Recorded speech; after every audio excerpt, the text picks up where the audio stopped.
Kita mulakan pengajian malam ini dengan sama-sama membaca ila hadratin Nabi Muhammadin Mustafa Rasulullah sallallahu alaihi wasallam wa ala al-kiram ashabi ridwan syarrul Fatihah. A'udzu billahi minasyaitonir rajim. Bismillahirrahmanirrahim. Alhamdulillahi rabbil alamin. Ar-Rahmanir Rahim. Maliki yaumiddin. Iyyaka na'budu wa iyyaka nasta'in. Ihdinas siratal mustaqim.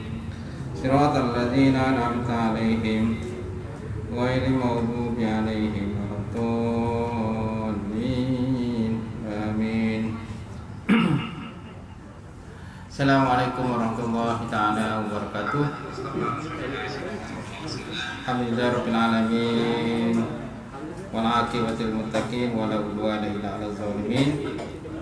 Asyhadu an la ilaha illallah wahdahu la syarika lah wa asyhadu anna Muhammadan 'abduhu wa rasuluh. Allahumma shalli wa sallim ala sayyidina wa nabiyina wa maulana Muhammad imamil muttaqin wa qaidul mujahidin wa ala alihi wa sahbihi ajma'in. Amma ba'd. Fa inna asdaqal hadis kitabullah wa khairal hadi Muhammad sallallahu alaihi wasallam wa syarrul umuri muhdatsatuha wa kullu muhdatsatin bid'ah wa kullu bid'atin dhalalah wa kullu dhalalatin finnar. Qala Allah Subhanahu wa ta'ala fi kitabil azim. Ba'da billahi minasyaitonir rajim. Bismillahirrahmanirrahim. Wal 'asri innal insana lafi khusr illa alladziina aamanu wa 'amilus shalihati wa tawassaw bil haqqi wa tawassaw bis sabr. Sadaqallahul azim. Maksudnya demi masa sungguhnya manusia itu semuanya berada di dalam kerugian kecuali orang-orang yang beriman dan mengerjakan amalan soleh dan bersama-sama dengan kebenaran dan bersama-sama dengan kesabaran. Waqala Nabi sallallahu alaihi wasallam la yu'minu ahadukum hatta akuna habba ilaihi min walidihi wa waladihi wan nasi ajma'in. Maksudnya tidak sempurna iman salah seorang daripada kamu sehingga aku, kata Nabi, lebih ia kasihi melebihi kasihnya kepada ayahnya dan melebihi kasihnya kepada anaknya dan melebihi kasihnya kepada manusia semuanya. Alhamdulillah. Yang mati taimah kita, tak lupa juga Tuan Bilal, seluruhnya pengurusi surau Jatan puasa sidang jemaah muslimin muslimat mukminin mukminat yang dirahmati Allah. Alhamdulillah, kita panjatkan puji dan syukur kepada Allah kerana malam ini sekali lagi kita dapat bersama untuk kita sambung kitab Qalbun Salim. Qalbun Salim, syarah daripada kitab Penawar Bagi Hati, yang mana kitab Penawar Bagi Hati ini dikarang oleh Syekh Abdul Qadir bin Abdul Muttalib Al-Mandili. Baik, sampai muka surat apa tuan? 54. Hah? 25. Mahram 24, 25 lah kita. Baik, insya-Allah pilihan pertama mahram. Mahram dengan muhrim perbezanya. Mahram ialah perempuan lelaki yang haram dikahwini. Kadang kita pun confuse lah lepas ni. Mahram, muhrim kan.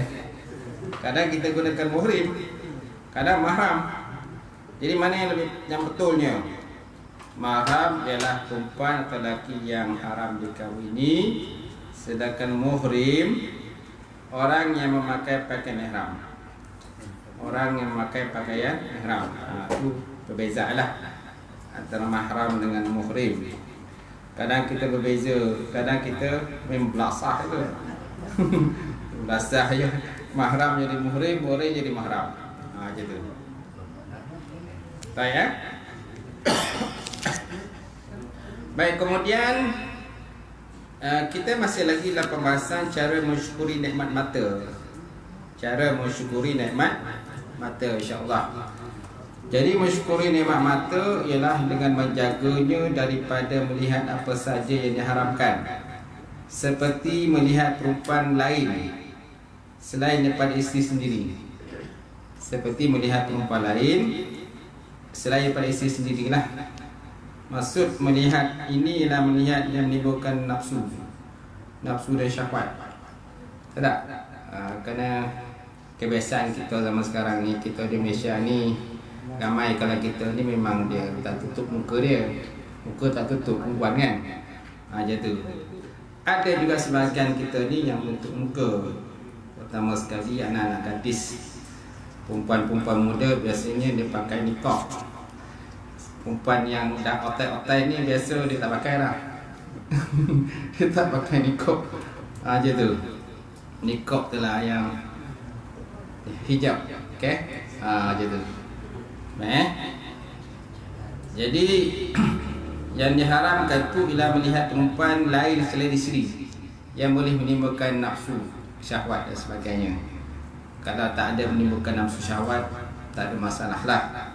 Kan? Kerana biasa kita di Malaysia ni, biasalah kita kata berbicara ataupun berkomunikasi dengan orang biasalah, perempuan-perempuan biasa kita yang kadang-kadang bukan isteri kita pun.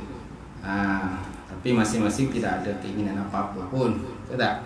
Hanya komunikasi tentang bincang berkenaan hal-hal semasa, masyarakat dan sebagainya. Baik, kemudian haram hamba sahaya dan mahramnya. Haram kita melihat hamba sahaya yang dan juga mahramnya. Mahram ialah perempuan dan lelaki yang haram dikahwini. Maknanya tengok tu tanpa hajat. Tak ada hajat apa-apa dibolehkan. Tak dibolehkan dah tanpa hajat. Tapi kalau kita melihat tu ada hajat tertentu, naklah sebagai ulama. Macam tu. Contoh nak pergi Minang. Nak pergi Minang tu nak tengok macam mana perempuan tu. Betul tak? Kemudian untuk orang kata dalam kes-kes muamalat, jual beli. Dia beli ke biasanya kadang-kadang kita nak tengoklah siapa yang menjual. Kadang yang meniaga tu perempuan. Banyak dalam kita ni meniaga kan, perempuan suka meniaga, lelaki dia malas meniaga. Lelaki malas. Macam tu. Perempuan gaji meniaga lah. Kalau di Kelantan tu orang kata kat pasar Siti Khadijah, perempuan saja. Kan? Dimonopoli oleh golongan perempuan. Macam tu. Kerana orang Kelantan ni memang suka berniaga. Tambah sekali yang golongan perempuan lah. Jadi kalau kita nak berinteraksi dengan dia, jual beli, sudah tentu kita pun nak tengoklah siapa perempuan yang berniaga tu, apa benda yang dia jual, boleh tak kita nak tawar harga dia. Okay kan? Macam tu. Jadi kalau ikut pada mazhab Imam Syafi'i ini, dalam masalah yang kata menutup muka ni, kan, dibolehkan kepada perempuan-perempuan untuk mendedahkan muka dia, kerana aurat yang sebenarnya itulah mana seluruh tubuh badannya, cucul muka dan telapak tangan. Jadi kenapa dibolehkan untuk mendedahkan muka itu? Kerana berpandukan kepada masalah dalam bab haji. Kerana dalam haji ni perempuan boleh didedahkan muka dia. Kalau tutup muka tak sah lah haji dia. Kan? Tak sah haji tutup muka. Sebab kat situlah maka ulama Syafi'i ini membolehkan perempuan ni sama ada tutup muka ataupun tak nak tutup muka. Macam tu. Kalau nak tutup pun boleh, tak ada masalah lah. Macam tu. Baik. Kemudian melihat orang muda. Melihat orang muda dan melihat aurat lelaki. Ini pun diharamkan kalau seandainya menimbulkan nafsu syahwat dan sebagainya lah. Baik, kemudian kita lihat nombor 55 tu. Termasuk lelaki lebih-lebih lagi perempuan. Dalam fiqh, dalam fiqah ada istilah yang disebut sebagai amrat. Amrat, apa dikatakan amrat? Merujuk kepada remaja yang sudah balik. Sudah balik, kacak, belum tumbuh janggut, walaupun telah nampak misai dan belum mencapai umur 30 tahun. Ini katakan sebagai amrat. Pemuda atau lelaki yang lawa lah, isim amrat lah. Seperti apa tu? Seperti Nabi Yusuf alaihissalam. Nabi Yusuf tu ada orang kata dia amrat, kerana seorang lelaki yang cantik lawa muka dia kan. Macam tu. Amrat ni maknanya kalau lelaki pandang lelaki amrat ni biasa lelaki. Amrat ni lelaki, bukan perempuan. Lelaki pandang lelaki. Macam tu. Lelaki pandang lelaki sehingga menimbulkan perasaan berahi lah terhadap lelaki tersebut. Macam tu. Itu dikatakan sebagai lelaki yang handsome lawa tu namanya amrat. Macam tu, lawa lah, handsome lah, sehingga menimbulkan perasaan lelaki terhadap lelaki. Macam tu. Dalam fiqah ada istilah sebut sebagai amrat yang merujuk kepada remaja yang sudah balik, kacak, kemudian belum tumbuh janggut walaupun telah nampak misai, kemudian belum mencapai umur 30 tahun. Belum sampai umur 30 tahun. Biasa kadang yalah. Biasanya benda berlaku biasanya kadang-kadang ialah bila lelaki kan, kawasan tu tak ada perempuan, lelaki je. Contohnya dari asrama lah. Contoh di asrama kan, asrama lelaki je, perempuan ni kan. Kadang-kadang ada di kalangan pelajar-pelajar ni yang ada yang sifat-sifat yang macam tu lah, sehingga kan menimbulkan perasaan lain terhadap pelajar lain. Kan? Macam itulah, tu bahaya juga tu. Kemudian jika setelah umur tersebut dan masih belum tumbuh janggut, nama ni sebagai ajrat pula. Namanya ajrat. Jadi hukumnya haramlah melihat orang muda yang boleh menimbulkan nafsu dan keinginan. Itu juga perempuan melihat perempuan lain sehingga boleh menimbulkan keinginan, pun haram juga lah hukumnya. Kemudian melihat aurat lelaki ataupun lelaki melihat aurat perempuan pun hukumnya haram lah, jatuh.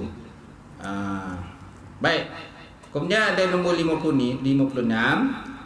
Imam Habib Abdul Al-Haddad menyebutkan bahawa orang mukmin yang sejati naklah melihara dirinya dengan baik dengan pertama, tidak melihat orang mukmin lain dengan pandangan rendah, hina dan kecil. Haram kita melihat orang mukmin yang lain dengan pandangan yang hina, pandangan lekeh lah terhadap orang lain. Kan pandang orang lain ni kecil sangat, dia yang besar. Ini diharamkan dalam konteks Islam ni. Yang kedua, diharamkan juga kita mengintip-ngintip aurat dan keaiban orang lain. Haram kita melihat, mengintip-ngintip aurat dan keaiban orang lain. Malahan aurat sendiri, aurat isteri sendiri pun kan ada masanya diharamkan kita lihat. Kemudian tidak selalu melihat pada kelazatan dunia dan merasakan kesaan supaya nafsu tidak selalu mencari-carinya. Tidak selalu melihat kepada kelazatan dunia dan merasakan kesaan supaya nafsu tidak selalu mencari-cari dunia tadilah. Macam tu. Ini kata Imam Habib Abdullah Al-Haddad. Jadi kita naklah melihara diri kita dari perkara-perkara tersebut, insya-Allah. Baik, kemudian oleh itu kamu naklah sentiasa menjaga pandangan kamu Kerana Allah Ta'ala menyebut dalam Quran, qul lil mu'minina yaghudduna min absarihim wa yahfazuna furujahum zalika azka lahum innallaha khabirum bima yasnaun. Surah An-Nur ayat 30. Qul, kata oleh ya Muhammad, lil mu'minin, kepada orang yang beriman, lelaki, yaghudduna absarihim, naklah mereka itu menahan akan pandangan mata mereka, wa yahfazuna furujahum, dan taklah mereka melihara akan kemaluan-kemaluan mereka. Okey, zalika azka lahum, demikian itu lebih suci bagi mereka. Innallaha khabirum bima yasnaun, sesungguhnya Allah Ta'ala itu maha mengetahui terhadap apa yang kamu kerjakan. Faham kan Ustaz? So maknanya mata ni kena jagalah. Mata hendaklah ditempatkan pada tempat yang sepatutnya. Mata nak digunakan untuk melihat keindahan alam. Mata nak digunakan untuk melihat mushaf Quran. Mata naklah melihat benda-benda yang baik. Kan? Kerana besok, akhirat besok, anggota kita ni besok akan bercakap di hadapan Allah Subhanahu Wa Taala. Ada tak kamu lakukan demikian? Mulut kata tak ada, tapi mata kata ada. Macam mana tu? Jadi mata besok akan mendakwa kita di hadapan Allah Subhanahu Wa Taala. Baik, kita nak butakan mata pun tak boleh. Allah Taala bagi mata untuk melihat, tapi kita tiba-tiba sengaja butakan mata, boleh ke? Tak boleh. Dengan tujuan dan niat supaya mata kita ni pelihara daripada melakukan dosa dan maksiat. Boleh ke? Tak boleh. Lainlah kalau orang tu lahir memang buta, dia lahir buta, ataupun mungkin kena penyakit, maka akhirnya mata dia buta. Tak? Kemalangan jalan raya, maka matanya jadi buta. Itu lainlah. Ini mata kita sihat walafiat. Tiba-tiba kita ambil garfu, kita cucuk mata kita sendiri. Boleh tak? Boleh. Tak boleh lah. Dalam konteks Islam ni tak boleh lah. Tak boleh lah. Haram lah. Okey. Kerana Allah Ta'ala bagi satu benda yang sangat menilai pada kita, itulah mata kan. Tapi kita tak nak mata tu. Haram lah. Cara tu tak betul lah. Lainlah kalau Allah Ta'ala kenakan kita sesuatu musibah ataupun kemalangan, menyebabkan mata kita buta, tu lain lah. Okey. Walaupun buta pun tuan, kita pun digalakkan supaya usaha untuk memulihkan semula mata kita. Mata kita dah rabun kan. Islam ni, dalam konteks Islam ni, suruh kita usaha lah untuk kita pulihkan mata kita semula. Kalau dapat, tak dapat macam mana, duit habis pun banyak pun, akhirnya macam tu juga. Okay? Baik. Jadi ayat ni tuan, ayat mana tuan? Ayat tadi, ayat surah An-Nur ayat 30. Dia mengandungi 3 perkara ataupun pengajaran. Dia ada 3 pengajaran. Ayat ni mengajar kita 3 perkara. Pertama, kelakuan atau adab yang baik. Kedua, memberitahu, dan yang ketiga nak menakutkan. Pertama, yang kedua nak memberitahu, yang ketiga nak menakutkan. Baik, mana dikatakan sebagai kelakuan ataupun adab? Iaitulah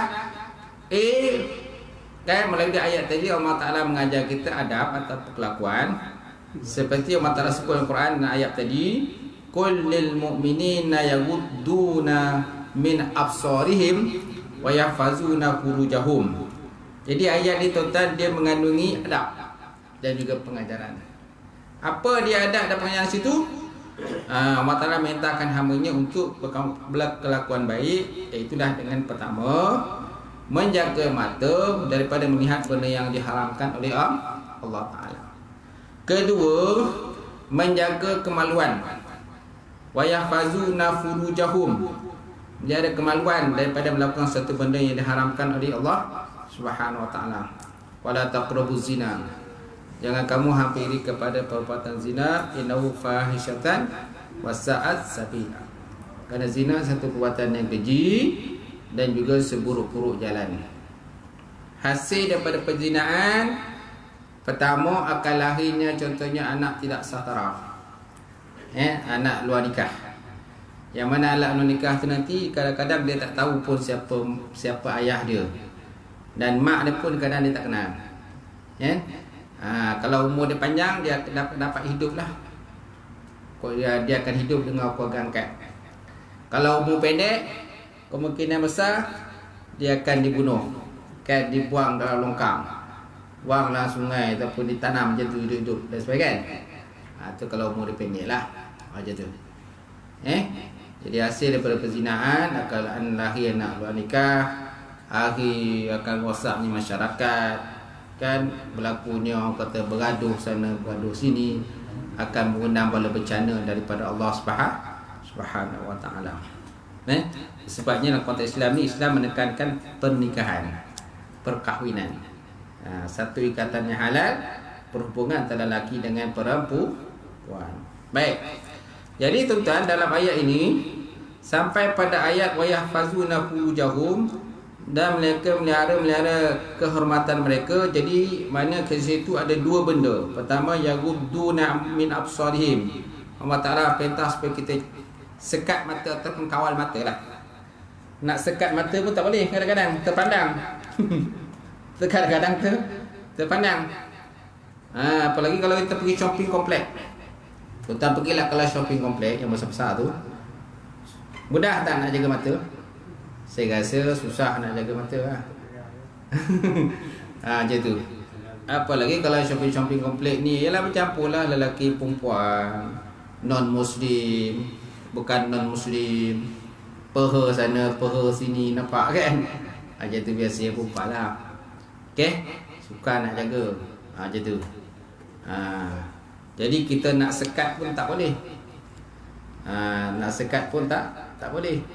Terpandang juga, betul tak? Nak buat macam mana terpandang? Itu. Ada orang kata rezeki ustaz, dia kata. Rezeki tu terpandang, kata. Baik. Jadi oleh itu, wajib kata setiap hamba menjunjung perintah Tuhannya. Jika tidak, dia adalah perangai yang tidak baik dan dia wajar dimurkai dan diseksa oleh Allah Subhanahu wa taala. Semaknanya kat situ ada pengajaran adab kita lah. Jaga mata. Kedua, jangan buat benda yang diharam Allah Taala. Jaga kemaluan. Betul tak? Gitu. Yang kedua, memberitahu pula.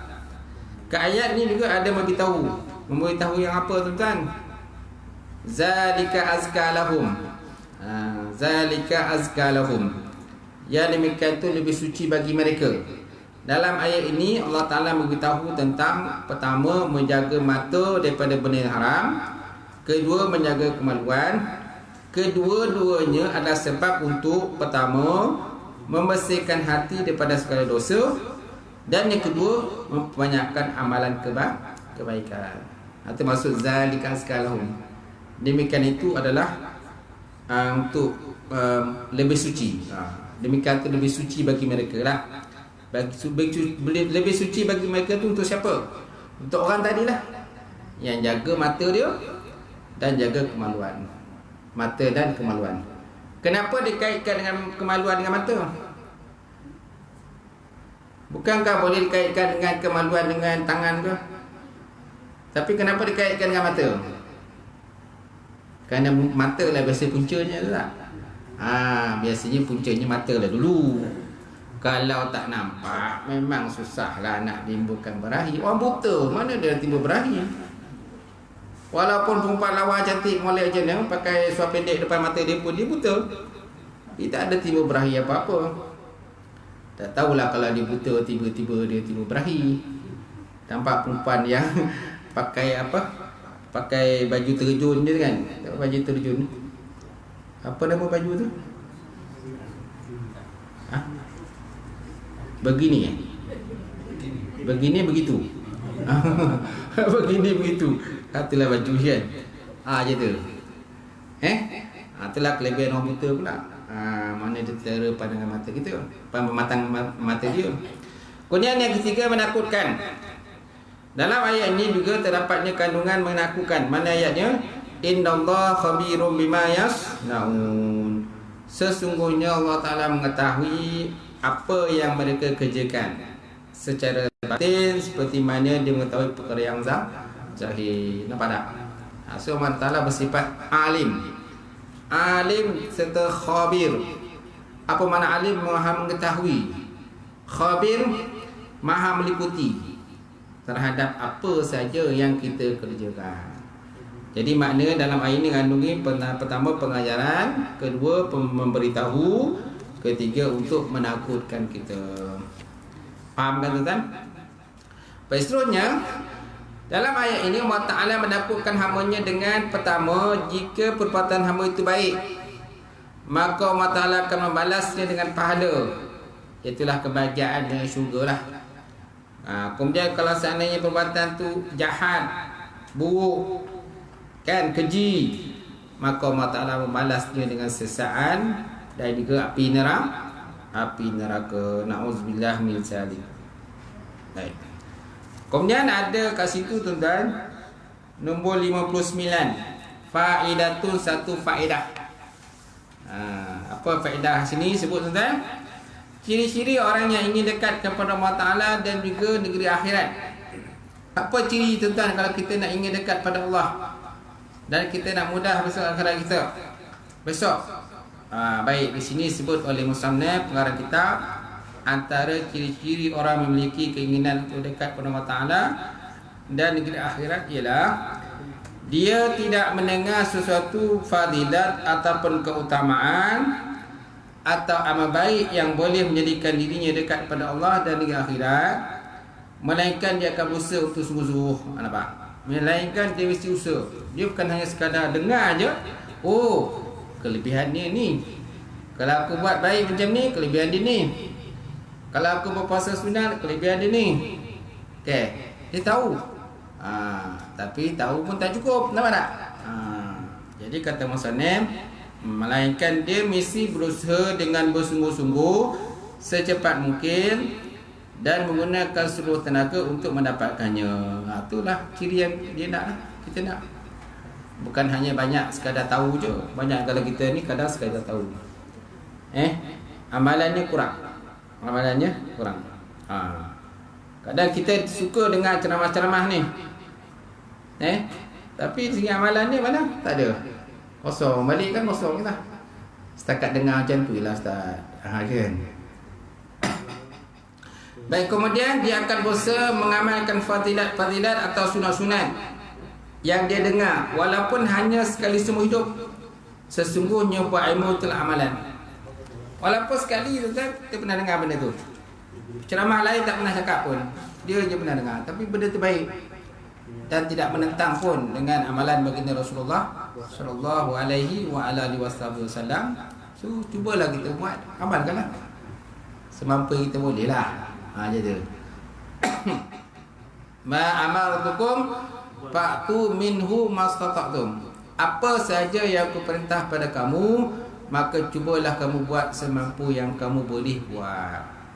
Wa ma nahakum anhu pantahu. Apa saja yang bertegah, maka naklah kamu tinggalkan. Macam tu. Jadi ciri-ciri orang nak dekat pada Allah akhirat ni, dia mesti bukan hanya sekadar dengar kelebihan itu, kelebihan ini dan sebagainya, malahan dia usahalah untuk dapatkan kelebihan tu. Okey? Semampu yang dia boleh lah macam tu. Kalau tak mampu nak macam mana? Dah badan tak sihat Ustaz, macam mana nak buat? Walaupun kelebihan dia banyak, saya dengar banyak kelebihan dia, tapi badan ni dah tak kuat. Kan? Jalan pernah pergi masjid surau pun kadang berpapah.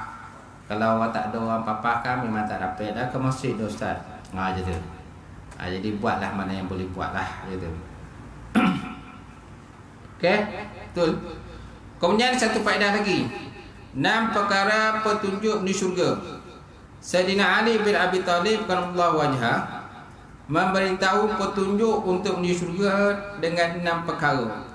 Beliau berkata, sesiapa yang mengumpulkan 6 perkara padanya, nescaya dia tidak meninggalkan usaha untuk menuju syurga dan lari daripada neraka. Pertama, dia mengenal Allah lalu mentaatinya. Dia kenal Allah dan mentaati Allah. Macam mana nak kenal Allah? Kena belajar tauhid lah. Belajarlah buat tauhid. Kan tauhid asma, tauhid pada nama-nama Allah. Allah Taala bersifat wahdaniat. Macam mana Allah Taala bersifat wahdaniat? Esa tu macam mana esa dia? Kan? Berapa kam yang dinafikan pada wahdaniat? Dia ada kam muttasil, ada kam munfasil. Kan bilangan yang bersambung, ada bilangan bercerai dan sebagainya kan? Itu permasalahan dalam bab akidah ataupun dalam bab tauhid. Gitu. Kita belajarlah. Tingkatkan ilmu kita dalam bab tauhid. Kita dapat mengenal Allah Subhanahu Wa Taala. Bila dah kenal Allah, lalu kita mentaati Allah Subhanahu Wa Taala. Yang kedua, dia mengenal syaitan. Dia kenal syaitan lalu menerhakanya, tidak mengikut kepada telunjuk syaitan. Memang syaitan tak nampak lah. Syaitan pun tak nampak. Tapi Nabi ceritakan ciri-ciri syaitan tu macam mana. Kan? Ciri-ciri syaitan suka berbohong, kan? Memongak. Macam-macam lah, menipu daya dan sebagainya. Kan? Syaitan ni yalah, kan? Benda yang baik, benda buruk nampak baik, benda baik nampak buruk. Itu syaitan lah tu. Kemudian yang ketiga, dia mengenal kebenaran lalu mengikutinya. Dia tahu benda tu benar, dia akan ikut, dia akan buat. Dikatakan al-hakun. Dalam Quran kita biasa jumpa perkataan hakun. Hakun masih benar lah. Jalan yang benar, hakun. Ada istilah lain lagi untuk benar. Sawabun benar juga. Sirikun pun benar. Sirikun, sawabun dan hakun. Hakun ni lebih gunakan untuk agama. Hakun benar-benar lah. Dalam konteks agama lah, jalan yang benar. Lawan hakun batilun, batil. Dia sebut hakun, lawannya batilun. Kalau sebut sawabun benar, lawannya khata, salah. Khata dengan salah kan? Kemudian yang ketiga, sidqun benar juga. Lawannya kazib, bohong. Kazibun, bohong lah. Mana tiga perkataan itu benar, tapi dia ada penggunaan pada tempat-tempat tertentu lah. Gitu. Baik, kemudian yang keempat, dia mengenal yang batil, lalu menjaga diri daripada terjumus dalam perkara yang batil. Kemudian yang kelima, dia mengenal dunia, lalu menolak dunia. Ataupun dia kenal dunia, lalu mengambil dunia itu sekadar keperluan. Nak tolak dunia benar pun sebenar yang, kalau nak tolak sepenuh dunia tu mungkin susah jugalah. Kerana kita perlukan dunia juga untuk mendapat akhirat, tu tak? Jadi kalau ambil dunia tu sekadar hajat, sekadar keperluan saja. Kemudian dia mengenal akhirat, lalu mencari akhirat. Dia kenal akhirat, lalu usaha nak dapatkan balasan-balasan yang baik. Dia terdapat dia akhirat. Masya Allah, tuan-tuan. Jadi dalam ayat itu, tuan, Allah Ta'ala menakutkan hambanya dengan pertama tadi, jika perbuatan hamba itu baik, maka Allah Ta'ala membalasnya dengan pahala, kebahagiaan yang syurga. Dan jika perbuatan tak baik, maka Allah Ta'ala membalasnya dengan sesaan dan juga api neraka. Cuma dalam konteks manusia ni, dia kena usaha lah. Kalau dia dah buat benda tak elok, dia kena usaha untuk bertaubat. Kena usaha lah untuk bertaubat. Macam tu. Jangan dia dah buat benda yang baik, benda yang jahat, terus kekal dalam benda jahat. Maknanya kalau dia terus kekal dalam jahat, mana dia lagi lari daripada rahmat Allah Subhanahu Wa Taala. Allah Taala bersifat Maha Pengampun dan penyayang, kan? Mana-mana manusia yang terlanjur tu, Allah Ta'ala bagi bagi peluang lah untuk bertaubat kepada Allah Subhanahu Wa Ta'ala. Tapi kalau dia nak tak nak taubat juga, terapi nak bantu, kan? Allah Ta'ala sebut dalam Quran, la taqnatu min rahmatillah. Jangan kamu lari daripada, ataupun jangan putus asa daripada rahmat Allah Subhanahu Wa Ta'ala. Siapa-siapa yang putus asa daripada rahmat Allah, maka masuk dalam neraka. Maksudnya dia tak pernah usaha pun nak keluar daripada benda yang tak elok tadi. Dia terus sonok dalam buat benda yang tak elok. Baik, kemudian Allah Ta'ala juga firman Al-Quran, ya'lamu kha'inatal a'yun wa ma tukhfi sudur. Ya'lamu kha'inatul a'yun wa ma tukhfi sudur. Allah Ta'ala mengetahui pengkhianatan pandangan mata seseorang, iaitu mata mencuri-curi pandang benda yang haram, serta mengetahui apa sahaja yang tersembunyi dalam hati, sama ada keinginan untuk mengerjakan kebaikan ataupun keinginan untuk mengerjakan keburukan. Surah Al-Ghafir ayat 19. Nampak tak? Jadi Allah Ta'ala tahu apakah pengkhianatan mata ni. Kadang-kadang mata ni suka mencuri-curi kan, benda-benda tidak elok. Curi-curi pandang lah maksudnya. Curi-curi pandang benda tidak elok, benda yang diharamkan oleh Allah Subhanahu Wa Ta'ala. Jadi betul mata itu akan dipersoalkan di hadapan Allah Subhanahu Wa Ta'ala. Macam mana cara dia kalau seandainya kita selalu melihat benda-benda yang haram? Cara dia kena banyaklah bangun malam kan, dan juga menangislah. Menangis, menitiskan air mata kan, menyesapi dosa-dosa kesalahan yang waktu yang lakukan waktu siang. Waktu siang. Kerana dengan menangis tadi insya-Allah akan bergugurlah dosa-dosa mata lah yang pernah kita lakukan pada waktu siang. Macam tu. Kalau waktu malam buat benda tak elok, bertabatlah waktu siang pula. Macam tu. Malam dia mengayap, siang tidur. Okey. Baik, seterusnya tuan, daripada Sayyidina Huzaifah bin Yaman, berkata Rasulullah sallallahu alaihi wasallam bersabda, inna nazara ila mahasinil mar'ati sahmun masbumun min sihami iblis, faman tarakaha azakallah ta'ma ibadatin tasurruh. Faman tarakaha azakallahu ta'ma ibadatin tasurruh. Sesungguhnya melihat pada tempat yang elok yang ada pada tubuh seorang perempuan adalah merupakan anak panah beracun daripada anak panah iblis. Anak panah beracun, sahmun masmumun min sihami iblis.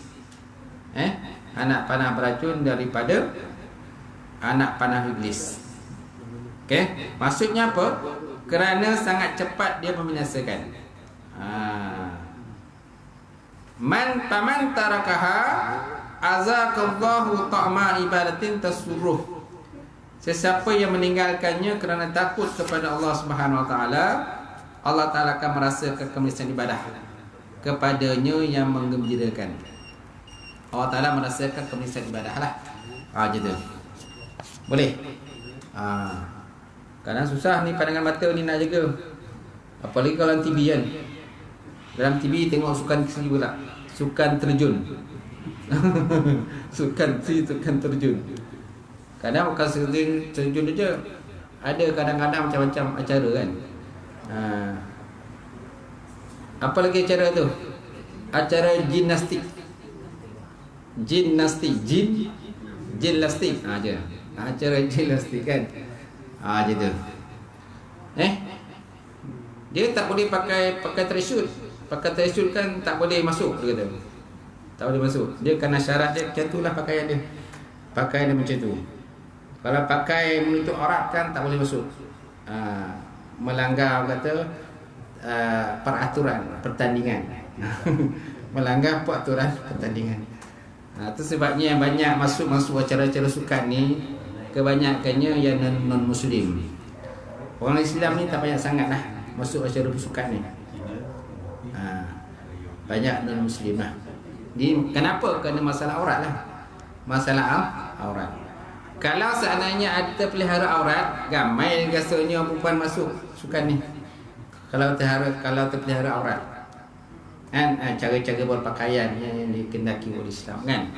Tapi sebabkan oleh cara berpakaian macam tu, kalau nak masuk terjun, masuk renang tu kena pakaian macam tu. Kalau tutup aurat semua pakai tudung kan tak layak masuk. Tak dimenangkan masuk. Gitu. Kerana dah peraturan pertandingan ni macam tu. Kecuali kalau orang Islam yang buat peraturan itu kan, menganjurkan sukan itu, semuanya menjadi orang Islam, kemungkinan akan ditukarlah peraturan itu. Gitu. Baik tuan-tuan. Kemudian jadi Allah Ta'ala merasakan kemenangan ibadah. Allah akan merasakan kemenangan ibadah kepadanya yang menggembirakan. Yang menggembirakan. Beliau menghukumkan sanadnya sahih. Sanadnya sahih. Baik. Jadi kata Sayyidina Huzaifah bin Yaman tadi, Nabi bersabda tadi, melihat pada satu tempat yang elok yang ada tubuh perempuan adalah seperti anak panah beracun daripada anak panah iblis. Kenapa? Kerana sangat cepat dia membinasakan golongan lelaki. Golongan adalah lelaki. Sesiapa yang meninggalkannya kerana takut pada Allah, Allah tak akan merasakan kemenangan ibadah kepadanya yang menggembirakan. Baik, kemudian nombor 60 tu, sahabat Nabi yang dikenali sebagai pemegang rahsia Rasulullah. Siapa dia? Huzaifah tadi. Siapa Huzaifah ni? Ada nombor 60 bawah tu. Huzaifah ni dia seorang sahabat Nabi yang dikenali sebagai pemegang rahsia Rasulullah sallallahu alaihi wasallam. Jadi segala rahsia-rahsia Nabi itu dia tahu. Dia banyak tahulah. Jadi dia tak dedahkan pada orang umum. Dia ni lahirkan di Madinah, kemudian ikut serta hampir setiap peperangan kecuali peperangan Badar. Perang lain semua dia ikut. Kemudian sangat tahu rahsia orang munafik di Madinah. Sayyidina Umar hanya akan mensolatkan jenazah apabila Huzaifah ikut serta mensolatkannya, masya-Allah. Mana kalau ada orang jenazah meninggal dunia, para sahabat meninggal, okey, Umar tak akan semayangkan jenazah itu kecuali Huzaifah datang. Huzaifah hadir je baru Umar pun samalah semayangkan jenazah. Okey. Kemudian dia wafat di Madain pada tahun 34 Hijrah, 40 hari selepas daripada Sayyidina Osman Ibn Affan syahid kerana dibunuh. Kerana Sayyidina Osman dia syahid dibunuh dalam pemberontakan. Sedangkan Sayyidina Umar pun mati dibunuh juga. Namanya oleh Abu Lu'lu'ah. Abu Lu'lu'. Dia tikam Sayyidina Umar ketika nak sembahyang subuh. Waktu sembahyang subuh lah. Dia tikam beberapa kali. Hari ni matilah Sayyidina Umar, meninggal kan. Osman pun meninggal juga, tapi tak dapat dipastikan siapa yang membunuh. Kan, tapi pemberontak lah. Pemberontak yang membunuh dia. Ketika itu dia membaca Quran. Dia baca Quran, dia tahu dah sampai saat ketika dia akan meninggal dunia. Jadi dia merasakan dia akan pergilah. Baik, kemudian 61 ibadah menurut Imam Ghazali. Okey. Apakah ibadah menurut Imam Ghazali? Okey. Dalam kitab Muqaddimah Minhajul Abidin. Minhajul Abidin ni kitab Jawi lama ni. Dia asalnya kitab Arab. Dia kitab Arab, dia diterjemahkan dalam Jawi. Dalam Rumi pun ada kitab Minhajul Abidin. Kitab Minhajul Abidin ni dikarang oleh Imam Ghazali. Imam Ghazali menyatakan bahawa ibadah adalah buah ataupun hasil daripada ilmu, faedah daripada umur, hasil jerih payah hamba-hamba Allah yang kuat, barang berharga daripada aulia Allah, jalan yang ditempuh oleh orang yang bertakwa, balasan untuk orang yang luhur, tujuan orang yang memiliki tujuan mulia, petanda orang mulia, perbuatan orang yang berani melakukan kebajikan, pilihan orang yang waspada, jalan kebahagiaan dan jalan menuju ke syurga Allah Subhanahu wa taala. Itu dia katakan ibadah. Ibadah kan? Ibadah adalah hasil dia lah. Hasil pada ilmu tu. Kerana nak ibadah mesti ada ilmu dulu.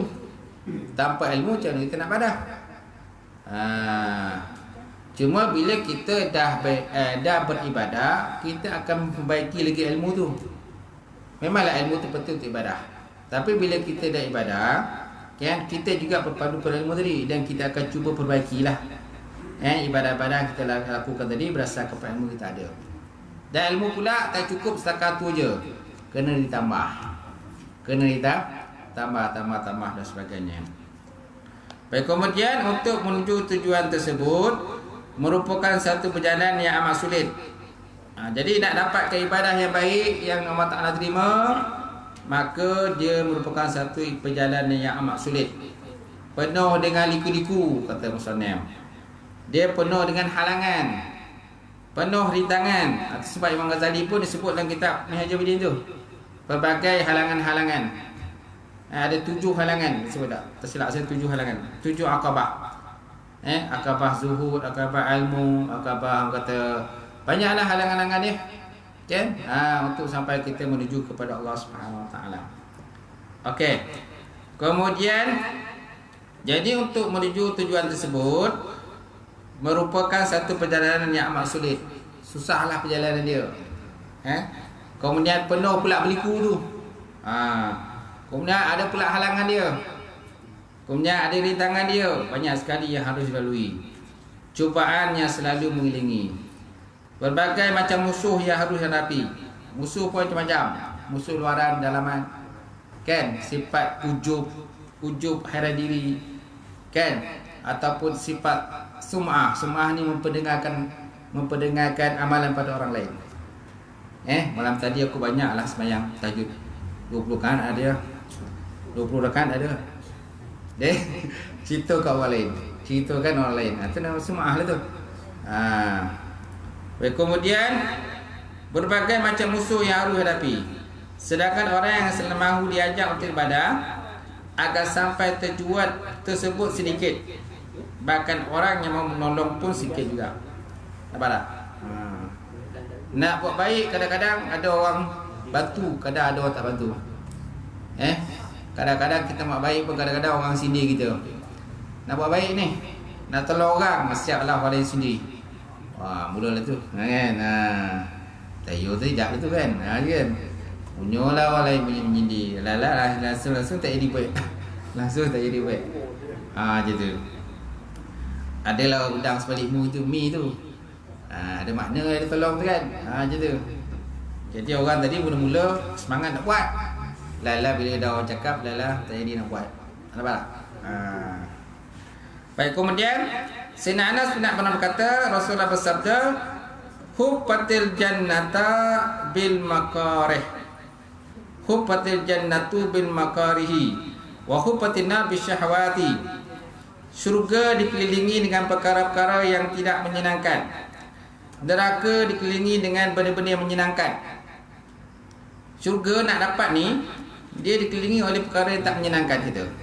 Nyusah-nyusahkan kita lah. Kita nak dapat syurga tu susah. Kerana syurga ni satu benda yang sangat bernilai. Kalau benda yang bernilai sudah tentu susah nak dapat kan. Dalam dunia contoh pingat emas. Orang bersukan nak dapat pingat emas. Senang ke nak dapat pingat emas? Susah. Terpaksa bertarung. Kalau badminton tengoklah macam mana orang bertarung. Okey, di peringkat kumpulan. Dah berjaya peringkat kumpulan, lepas tu masuk lagi suku akhir. Dan lepas suku akhir kepada separuh akhir. Separuh akhir kepada akhir. Bermati-matian. Dah tak tengok? Berguling sana, berguling sini, ambil apa bulu tangkis tu kan. Smash sana sini, melompat sana, melompat sini dan sebagainya kan. Menang baru dapat pingat emas. Kalau tak menang, macam bola ke tak menang. Bila tak menang semua kena kutuk. Bila tak menang kena kutuk, pumpa kutuk. Bila menang, wah hebat, bagus. Kan Malaysia terbaik. Jadi kan. Itulah dia. Itu nama dunia, namanya dunia. Okey. Jadi dalam bab dunia pun orang nak dapatkan pingat emas pun orang akan bermati-matian untuk dapatkan pingat emas tu kan. Kalau tak dapat pingat emas, pingat perak pun okey lah. Tak dapat perak pun hasil pun okey lah. Masalah akhir tak dapat apa. Tak dapat apa, pulang tangan kosong. Macam tu. Jadi kalau bab dunia pun orang berusaha nak dapat tu dengan berbagai cara. Apa lagi akhirat? Apa lagi syurga? Nampak tak? Semuanya dapat syurga pun kenalah lebih usaha dia. Macam tu.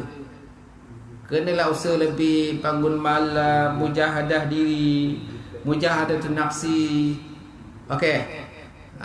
Menghilangkan perasaan ujub, hairan diri. Banyaklah tuan-tuan dia punya liku-liku dia. Rintangan-rintangan untuk nak dapat syurga. Tak. Kau senang. Dalam bab dunia macam tadi pun orang bermati-matian nak dapat. Okey. Baik, kemudian neraka pula dikelilingi dengan bentuk-bentuk kesenangan. Nak copek masuk neraka, buatlah benda yang diharamkan oleh Allah Subhanahu wa taala. Seronokan. Hiburan-hiburan. Kan? Hiburan-hiburan yang benda-benda melalaikan. Kerana neraka dikelilingi dengan benda-benda senang. Ni neraka, ni benda-benda senang ke kanan kita ni. Senang dia nak masuk neraka. Kemudian 62 ni di atas tu riwayat Al-Hakim. Siapa Al-Hakim ni tuan-tuan? Beliau ialah Abu Abdullah An-Naisaburi, terkenal dengan nama Ibnu Al-Bayyi, pengarang pada kitab Al-Mustadrak, seorang ulama hadis termuka. Kemudian banyak mengarang kitab dalam hadis, antaranya Al-Ilal wal Amali, Ma'rifah Ulumil Hadis, dan juga lain-lain lagi lah. Kemudian menjawab jawatan qadi di Naisabur pada tahun 359 Hijrah, meninggal pada tahun 405. Boleh. Cukuplah sekadar tu tuan-tuan pengajian kita malam ni. InsyaAllah akan datang kita sambung lagi muka surat 31. Tanda situlah.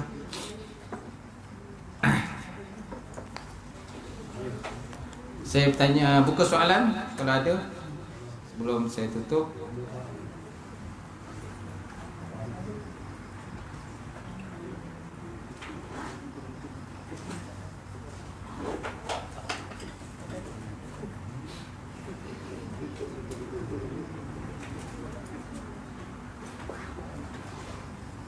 Ada tak? Tak ada. Tak ada, bagus. A'udzubillahi minasyaitonir bismillahirrahmanirrahim.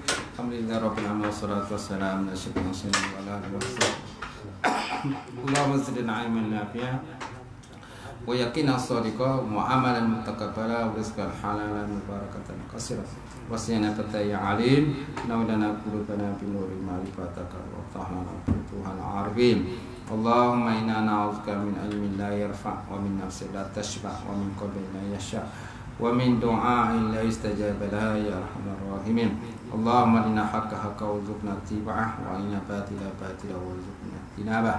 Allahumma inna na'udzubika min azabil qabri wa min azabil nar wa min fitnatil mahya wal mamat wa min fitnatil masih dajjal ya arhamar rahimin. Ya muqallibal qulub sabbit qalbi ala dinika wa ta'atika. Allahumma khtim lana bi husnil khatimah wa la tahtim alaina ya Allah bi su'il khatimah. Rabbana atina fid dunya hasanah wa fil akhirati hasanah wa qina azabannar. Subhana rabbika rabbil izzati amma yasifun wa salamun alal mursalin. Taqabbalallahu minkum taqabbal ya karim.